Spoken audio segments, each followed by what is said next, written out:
You dreamed of living on the shores of Lake Erie or owning property there? The state of Ohio may make you an offer you can't refuse. Target 3 investigator Dave Summers tells us how vague descriptions in lakeshore laws are costing waterfront homeowners their most precious parcels. Yeah, the legal battles could draw on your tax dollars no matter how far you live from the lakeshore.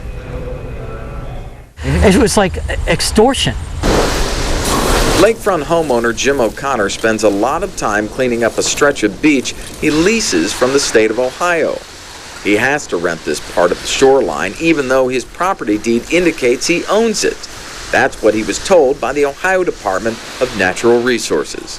It was just like, if you want protection, if you want to protect your house, your family, your 2 kids, you got to pay us first, okay? You got to sign this paper.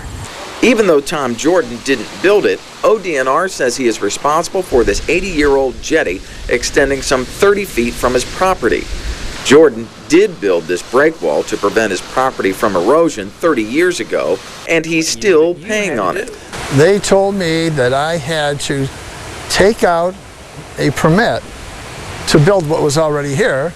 A Bay Village homeowner was ordered last September to tear down this boathouse by the very state agency that approved its construction in 1997. That's a problem to Ohio Lakefront Group Chairman Dave Carrick. You can't have a state agency coming in and taking claim to your land without compensating you for it, and it's really a constitutional issue. Carrick says the Ohio Department of Natural Resources is best known for protecting the environment, wildlife, and public parks. Now, it's become the landlord and collection agency for lakefront property. It seems like they're manipulating the law in many cases. In many other cases, they're changing the law a word at a time. The argument is over where private property stops and public lands start. ODNR is claiming rights to all land and whatever is on it below the Army Corps of Engineers designated high water mark. That can include breakwalls, docks, boathouses in the water or out of it. ODNR leases the land and what's on it back to the homeowners. Land leases bring in hundreds of thousands of dollars to the state agency.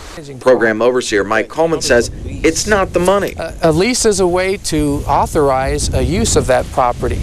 ODNR took over the land lease program in 1989. At that time, less than 100 private leases existed. Now, more than 600 such contracts have been forced upon lake dwellers. Some lakefront property owners argue it is also a way to control resale, property values, and arbitrarily take away the very reason for living on the lake, which is access to the water.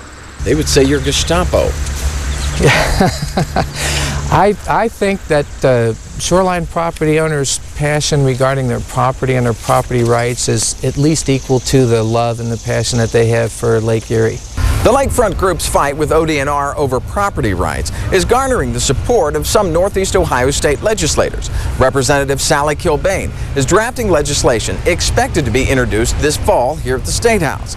If that legislation is passed, it would put boundaries on ODNR's authority. We'd like to have the federal government be the permitting process, and we'd also like to eliminate the leases, and we would like to restructure the commission, have outside appointments other than the director of ODNR.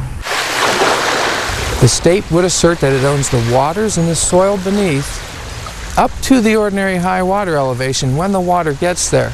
But most property owner deeds read the low water mark, which in most cases is below the current water level. You've got these leases which essentially require people to sign over, which in their deeds more often than not specify that that is their property and pay rent on it.